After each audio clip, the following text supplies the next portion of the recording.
These are the notes for lesson 2.5, correlation and best fitting lines. So now that we have talked about equations of lines and how to write equations and how to graph equations of lines, we're now going to apply what we've learned to some real life situations. And one way that we can use linear relationships is in scatter plots. And scatter plots are graphs used to determine whether there is a relationship between paired data. So here I have two graphs for you.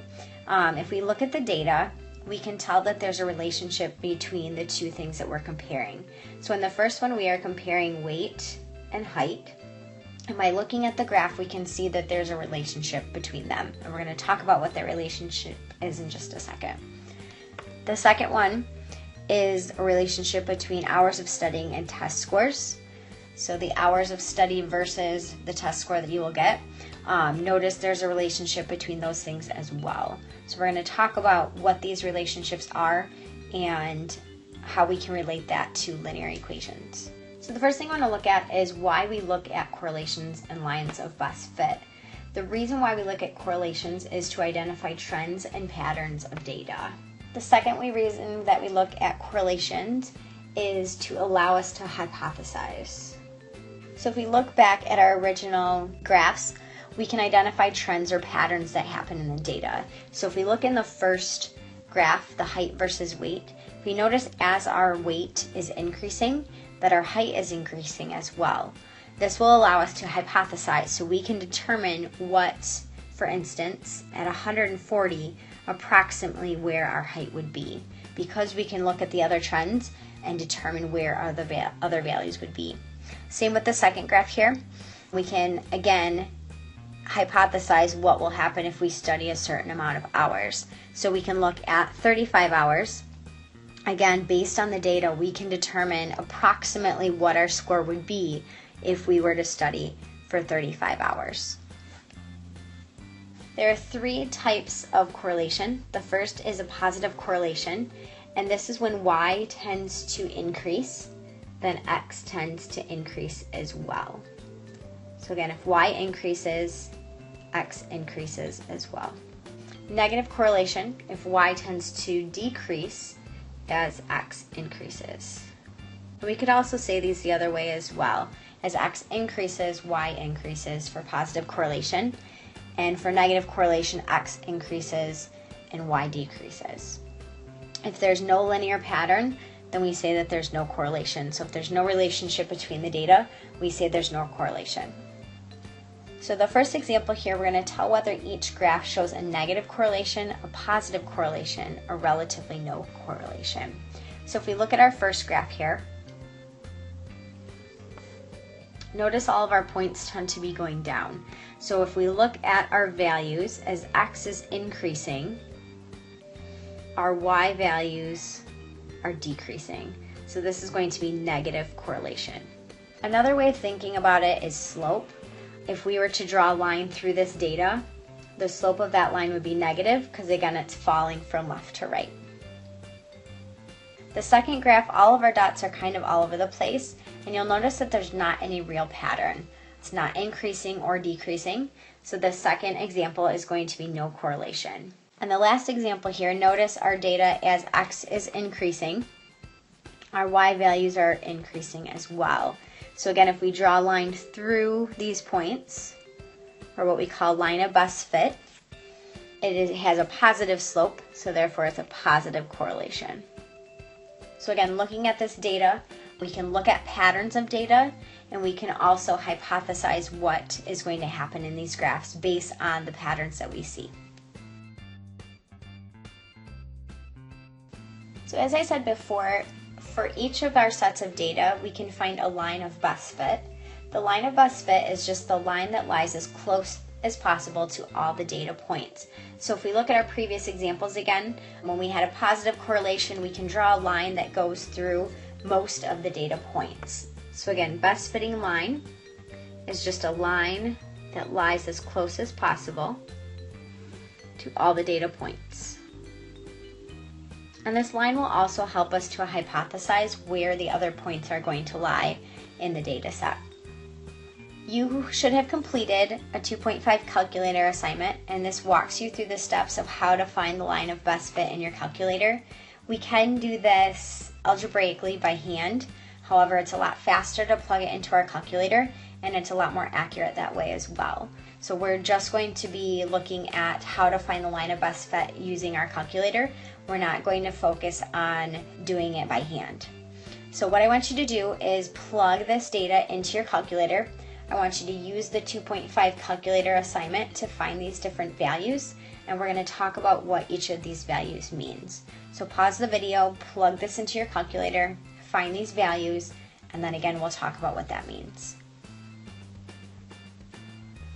The data that you should have received for the line of best fit for this data is your A value is 222, B should be 4,166, and your R value should be 0.96. Now if you got any other values than these, you either typed in your data wrong or made some other mistake when you were typing in the data. So we'll look at that. If you made a mistake when you typed it in or did not get these values, we'll take a look at that tomorrow and see where you may have made a mistake. In your calculator, your A and B values are going to help you write the equation. So in your calculator, they write A as your slope and B as your y-intercept. To write the equation for the line of best fit based on this data, all we have to do is plug in our A and B values into this equation, and that will give us our equation of the line of best fit. So for this example, we have y equals, our A value is 222, and then x, and then plus our B value, which is 4,166. So again, the equation for the line of best fit is y equals 222x plus 4,166. So this is the equation of the line that fits as close as possible to all the data points. There's one other value that you wrote down, and that is your R value. And this is called the correlation coefficient. And what this value tells us is how well the line approximates the data. So if we look at our R value, different R values will tell us different things. If the absolute value of R equals 1, the line is a perfect fit. If R is a positive 1, that means that we have a positive slope for our line. And again, it perfectly fits the data. If we have a negative 1, that means that we have a negative slope, and again, it perfectly fits the data.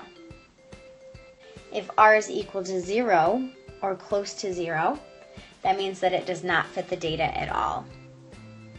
So the key here for our R value is that the closer to 1 we are, the better the fit of the line.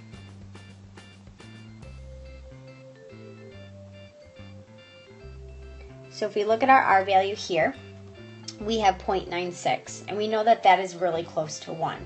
So that's going to tell us that this equation of the line is pretty close to fitting all of our data perfectly. So it's really close to 1, so it means that the fit of the line is very good.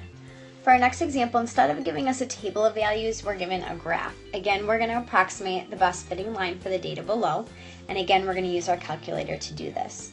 So before we can type anything into our calculator, we need a list of values. So we need x and y values so we can plug those into our calculator. So if we look at the graph, we can find out the coordinates of this point to give us our x and y values. So if we start here at 0, 0, that's going to be our first point. So x is 0 and y is 0. If we go to our second point, we have 1, 1. Third point is 1, 2. Fourth point, 2, 1. And it doesn't matter which order we do the points in, as long as we include all of them. So make sure that you include all of the points on the graph. So the next point would be 2, 2. Next point is 2, 3. 3, 2. 3, 3. 3, 4. And 4, 4. Now before we even type this into our graph, we can approximate where the line is going to be by looking at this data, we can kind of see that most of our data is running about there. So again, we can approximate just by looking at our data, approximately where the line of best fit is going to be. But again, we can find that exact line using our calculator. So now that we have our list of data, I want you to go ahead and type that into your calculator and find the A, B, and R values that we need for the equation of this line.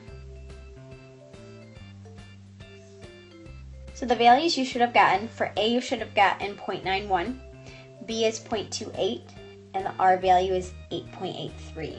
Again, the R value tells us how close the line of best fit is to fitting our data. Notice that 0.83 is pretty close to 1, so it's going to fit the data pretty well. So again, we can take these values that we got and plug them in to make our equation. So again, y equals 0.91x plus 0.28 should be the equation that you got for the data. So what we can do with this equation now is we can hypothesize or guess what a different point on our graph is going to be. So if we look at our graph of our data, we can predict where our point is going to be if we are at an x value of 5. So what we can do is we can use this equation. We can plug in 5 for x, and that will give our value for y. So if we plug in 5 for x, y will be 4.83. So when x is 5, our y value is going to be at approximately 4.83. So we can graph that point. It's going to be approximately up here somewhere. So again, we can use scatter plots to look at different patterns that we have in our data. We can also hypothesize or predict where the data will go with different points on the graph.